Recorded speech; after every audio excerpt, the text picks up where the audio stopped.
they say.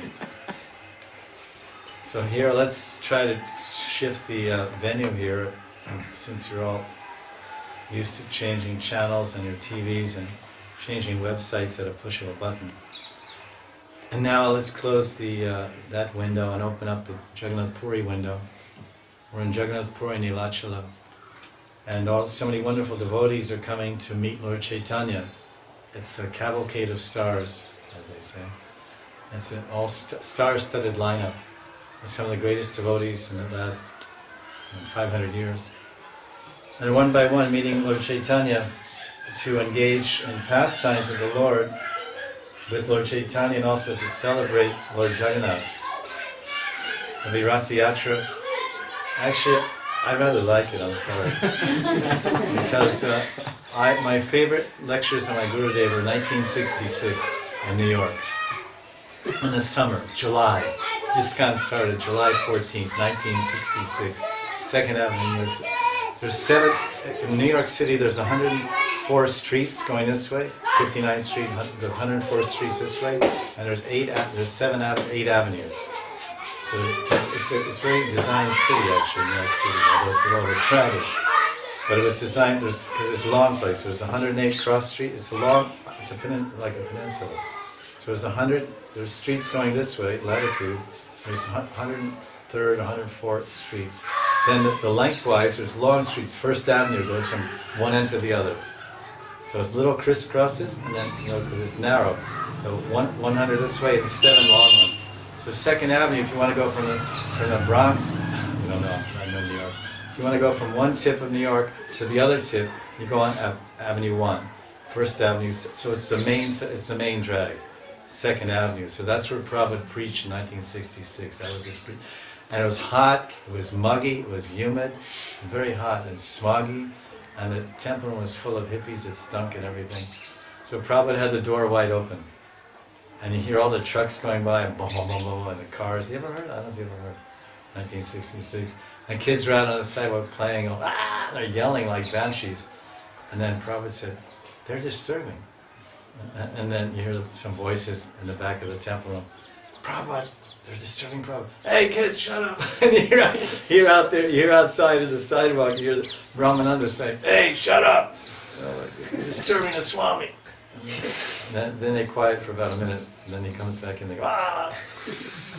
So this reminds you, all this local flavor, motorcycles going by. It's like Shalilena Laikaka, Pandit Bhagavan, Janardehi Krishna Hayachale Adishtan. Gopinatha Panditara, Shigarva Pandit, Chalilena Dui Krishna, Vigraha Nishchita. That's better. You can hear it? Or something. A little bit here from front, and a little bit from the back. Bhagavan Pandit, the writer in whose body Lord Krishna appeared, also came. Gopinath Pandit and Srigarva Pandit, who were both certainly forms of Krishna, also came. Krishna Vigraha Nishchitta. So these are two Pandit Brahmins who are always glorifying the Lord, so that whether the Lord's there or His glories are there, it's the same. If I'm speaking about the glories of Krishna, then what happens, if I'm telling you about Krishna's, the glories of His name, His form, His qualities, what will manifest in your consciousness is the Vigraha, the form, the Srimurti of the Lord, by that Shabda. Because everything is created by Shabda. It's a Shabda Brahman, spiritual sound. This entire universe comes into being, created and maintained by sound vibration. You think about it, it's sound vibration which is maintaining everything. How do you maintain a family unless there's sound vibration? There's continual dialogue and communication and planning. It's all the medium of sound. Imagine if every husband was deaf and dumb and every wife was deaf and dumb. How would things go on without communication? Without communication, there's nothing. So the bottom, what communication is the element of sound. So sound is actually creating the world. Sound is maintaining the world. Sound destroys the world. And sound destroys and spiritual sound destroys our material world and creates the spiritual world within us. So these devotees, it says it's Gopinath Pandit and Sri Garva Pandit. Of course, they were Pandits. Most of Mahaprabhu's associates, frankly, invariably, they're all Brahmins. There's a few kayastas, and some business people, saints and businessmen. But most all of them are Brahmins, you'll see if you look one by one. They're all Brahmins from birth, and many of them are acharyas or pundits, scholars, because he was a pundit, Nimai Pandit, child genius. At the age of 8 years old, he defeated Kashmiri Pandit. Kashmiri Pandit was the greatest Pandit of East India, Northeast India. He came from Kashmir, down to Navadvip, and he went to Gujarat also. He was quite a famous Pandit in the 15th century. It's in history also. He went to Benares. His name was Keshav. Pandit Keshav. He's called Kashmiri because he's from Kashmir. It's Keshav Pandit. So he defeated him. So now these people are coming and they're being glorified by the Vrindavan Thakur as Dui Krishna Vigraha Nishchita. That Krishna's the form of Krishna. They were verily another form of Krishna, because their own existence became so much submerged in one tadatmaya, tadatmika, with Krishna's nam, rup, guna, and lila, that they were full representatives of Krishna. And this is the true Pandit. The Pandit is someone who's, the Vaishnava Pandit at least, is someone who's so absorbed in Krishna. Wherever he goes, have you ever heard this term? Wherever an advanced devotee goes, he reminds people of Krishna. And sometimes if people see an advanced devotee, they just look at him and say, Hare Krishna. And just his presence evokes God consciousness. He's just somewhere, and people, or his radiance is such, and if he has Vaishnava Tila, the radiance and his prabhava is such that people come up to him and say, oh, you're some kind of devotee or something, I see this mark. They're attracted. So that's why Vrindavan Thakur is saying that they're carrying Krishna, and they're like the forms of Krishna. Chalilena, Vanamali Pandit Mangala, Yedakila Suvarnara Sri Hala Mushala. The auspicious Vanamali Pandit also came. He saw a golden club and a plow in the Lord's hands. So Vanamali Pandit, when he came to see Nityananda and Gauranga in Puri, he saw what others can't see. He saw Nityananda as Balaram, Haladara, Keshavadrita, Haladara Rupa, Jaya Jagadishwari. He saw, oh, I know who you are. Just like when Sarvabhaumacharya, he realized the identity of Krishna. Because, Lord Chaitanya showed him that he's Sadbhuj. And there's a pastime of the, Kavi Karnapur, I forget who it was.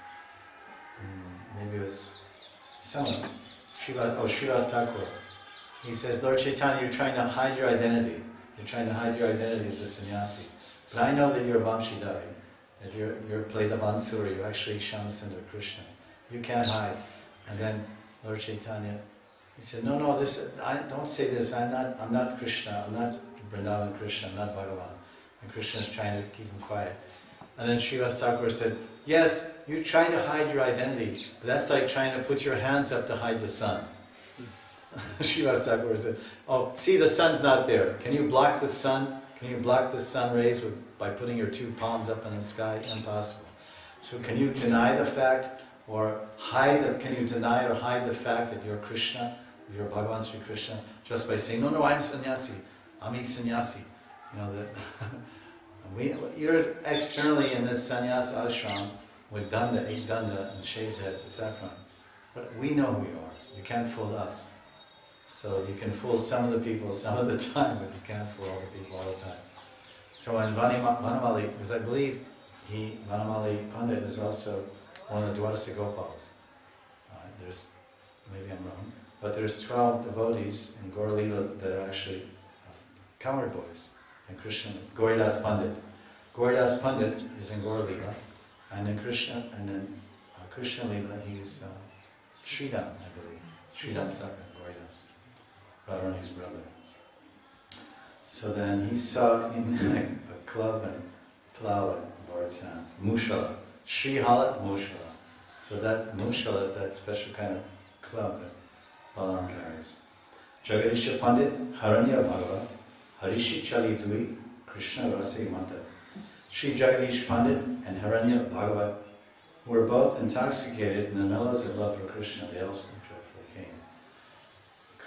Krishna Rasa Mata. Krishna Rasa Mata.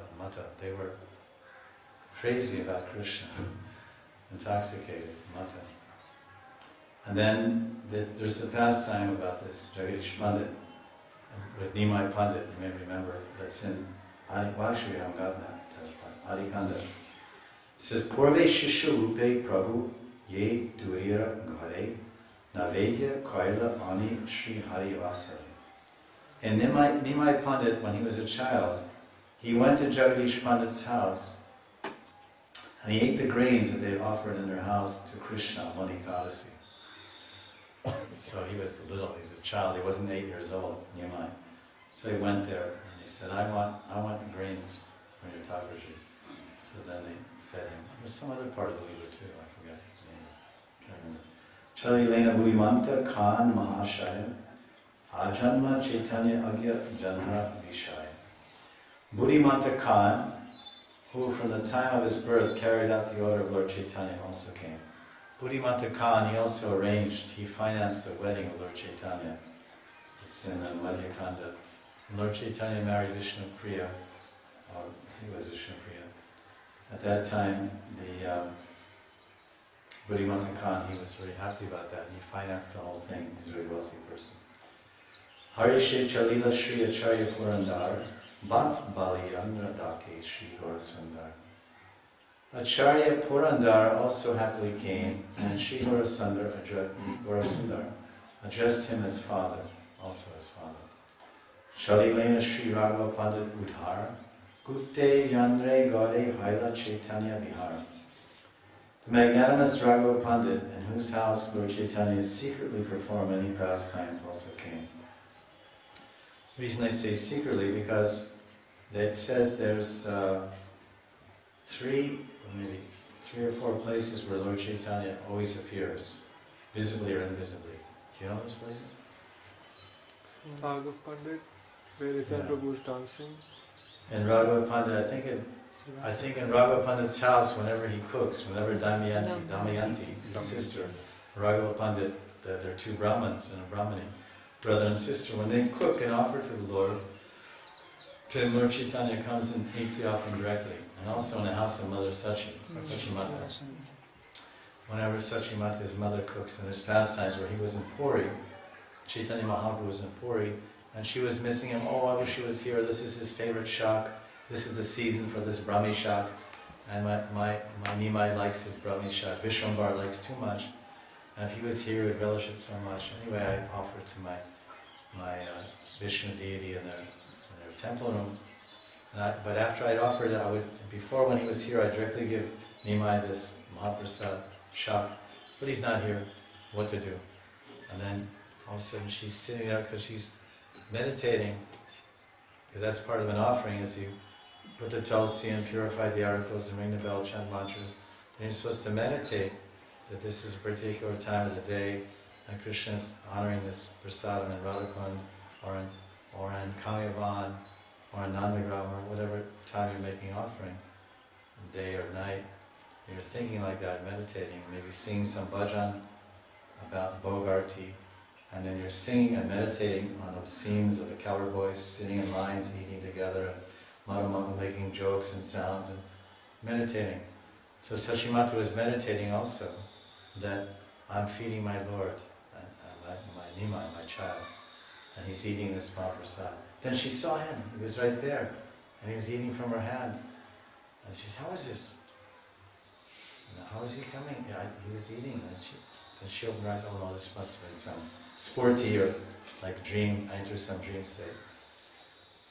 Once Lord Chaitanya sent, I believe, Damodar Pandit. Damodar Pandit, he once kind of got a little overly critical of Lord Chaitanya. So then Lord Chaitanya said, maybe you should take a walk. You shouldn't get too close to the Guru, shouldn't get too far. So Damodar Pandit got a little too close to Lord Gauranga. So then Lord Gauranga told him to basically get lost. But in order to give him something to do, he engaged him in seva. Actually, Krishna does many things with one activity. So he wanted to remove Damodar Pandit from the immediate area because he was becoming a little offensive, slightly, and it could become dangerous for his own spiritual life or spiritual position.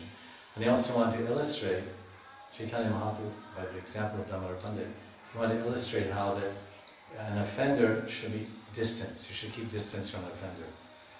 So in this case, he was challenging the position of Gauranga about his behavior or activities, which is certainly not his purview of area.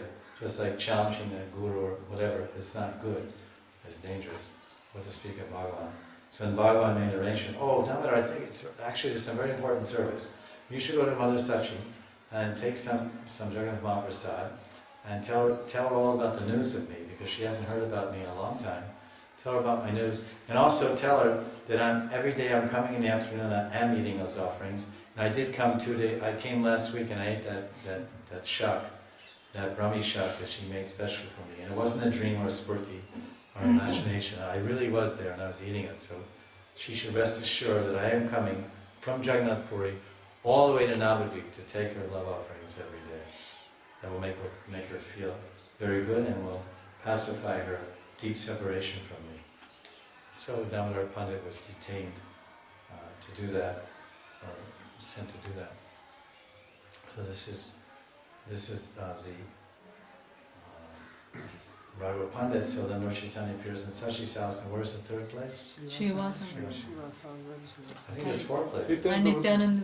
Where he's dancing. Yeah, there's 4 places. Pure name. There's 4 places where Lord Chaitanya makes his prakat. And the 3rd place is in Shiva Sangam, and the Nitya Lila Kirtan.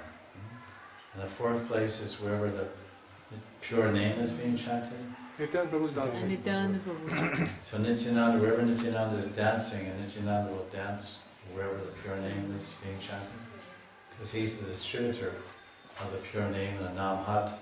So if someone purchases that name from him and starts chanting purely, then Lord Nityananda will come and dance. Because then Nityananda, he's making everyone dance and chant the pure name as his service to Lord Chaitanya. Lord Chaitanya asked him to preach, and the preaching is to distribute the name.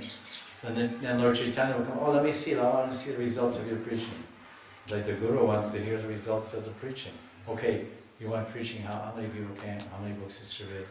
Prabhupada used to measure the preaching success in 3 ways. You know the 3 ways?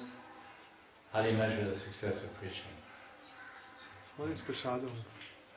That you ate prasad and then preached? You ate chap and bhog, gave a lecture. Oh, that's very successful. Guru Maharaj, I ate chap and bhog from Govardhan, and then I went and preached. Oh, that's very good. That's a successful preaching. How many people chanted? How many people bought the He's book? making one point. He's correct what he's saying. One point is that if you go and preach, and in your preaching engagement, you distribute prasad. Maharaj, I went and preached, and they gave me so much prasad.